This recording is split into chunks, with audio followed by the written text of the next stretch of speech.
I am a new carer, having supported my mum for the last 18 months or so. And currently, I would say I'm probably supporting around 12 or so hours a week, typically, I'd say on a Monday or a Saturday and a Saturday. Mum's mental health really started to worsen, unfortunately, in August 2020. And there was a particular significant deterioration in her mental health in the early months of last year.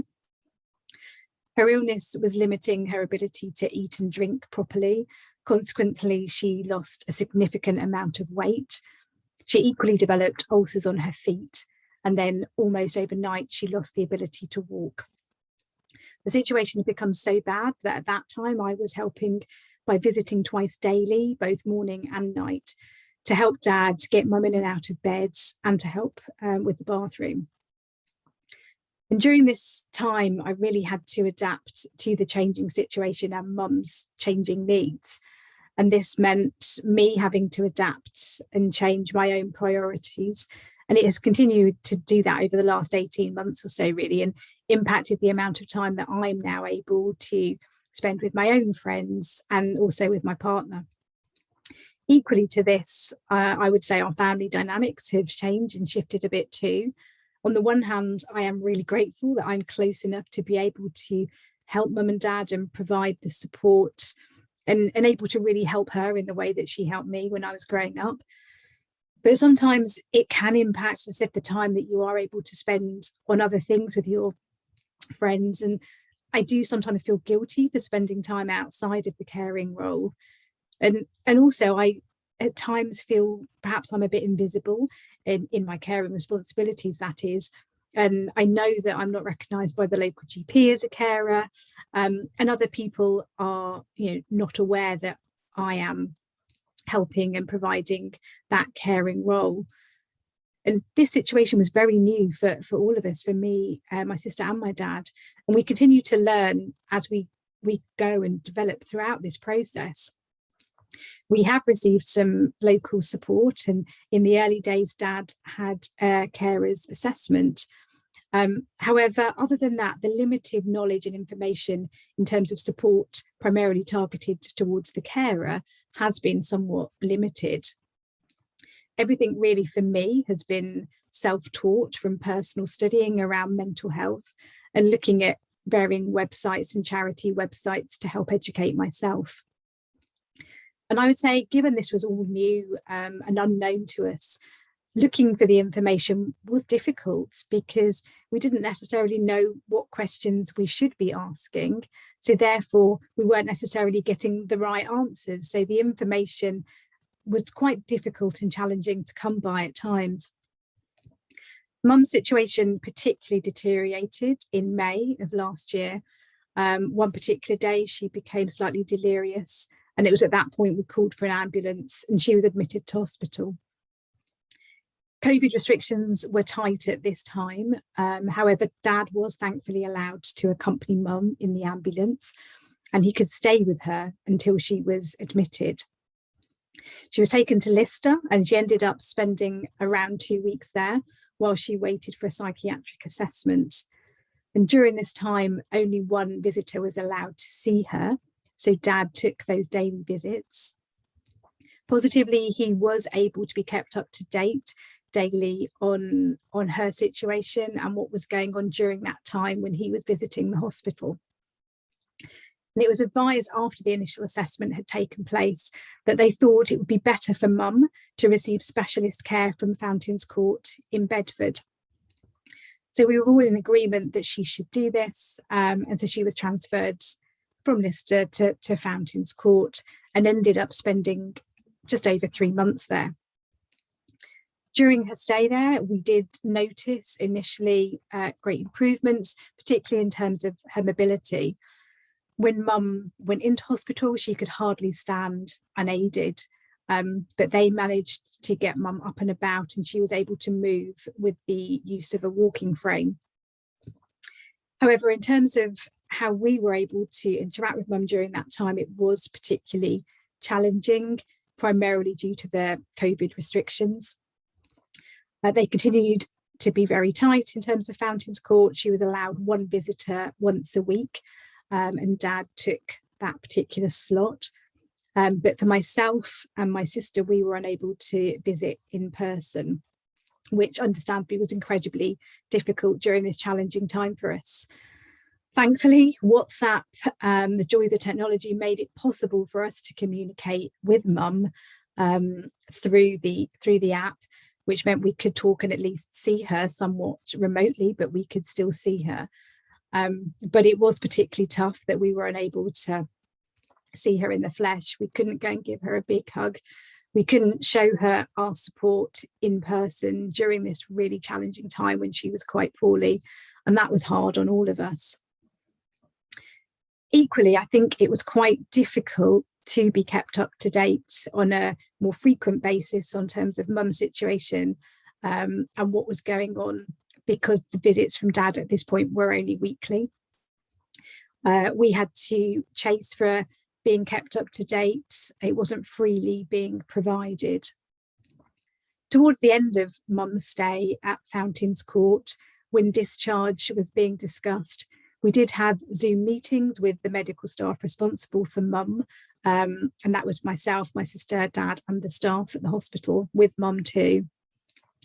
And it was agreed that it would be helpful for her to have a phased return home to help build up her confidence. The initial visit was a short trip one Saturday afternoon to my sister's, and that went very well. She spent a few hours with family and then returned to Fountains Court. The plan then was to do the same thing the following weekend, and it was the Friday, the day before her second visit home, Dad received a phone call asking if she could stay for the weekend. And we were met both with excitement and concern at this, really. It was great that she was being thought well enough to stay at home, but equally it was thrown upon us quite last minute. Were we prepared to have Mum stay in the house? Because at this point no provision had been put into place in the home to help her. We muddled through. Then Dad received another phone call asking if she could stay another day. The end result basically was she didn't go back to Fountains Court. So for us, this was quite a confusing and anxious time. We had no provisions, as I said, in place to help her.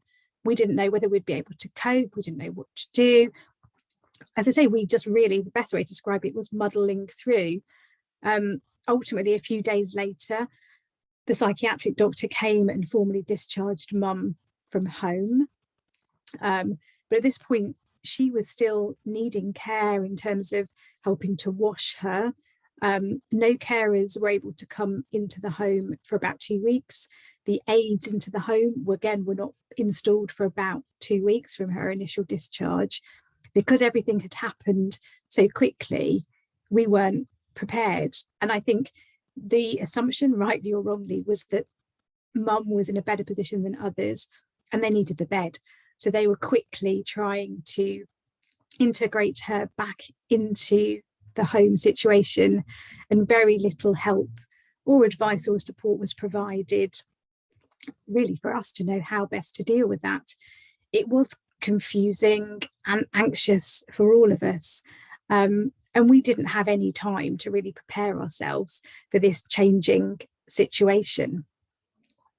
And it would have been helpful if we could have had a little bit more kind of involvement in those conversations, if we could have been more prepared, if the provisions had been able to be put into the home before she came home, it would have perhaps been a less anxious time for everybody. It really did feel, I would say, probably initiation by fire. We were finding our feet as we went through on a day-to-day basis, but the whole period really was quite challenging for all of us, and it could have been prevented if the discharge process was a bit smoother. Dad was told how to give Mum her medication and when she needed it.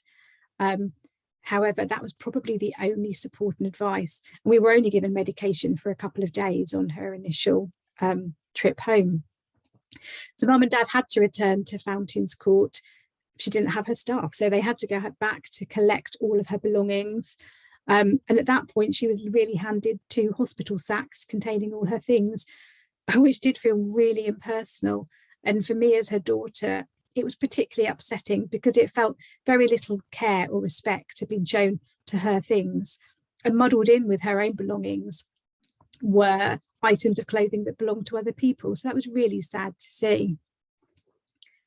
And since her discharge in the summer, ongoing care and support for her was provided, but the next psychiatric appointment was given for November.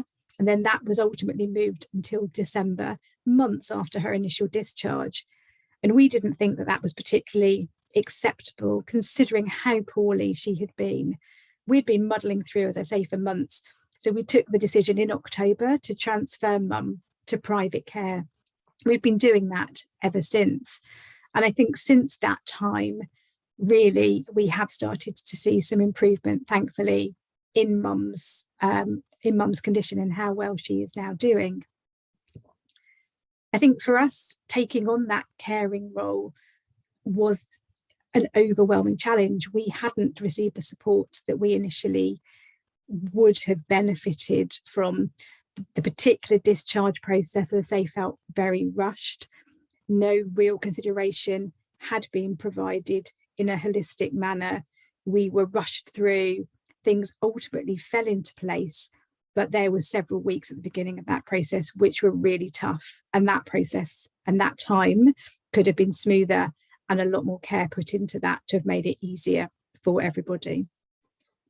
Personally, for me, I really had no idea what to expect taking on that role of a carer.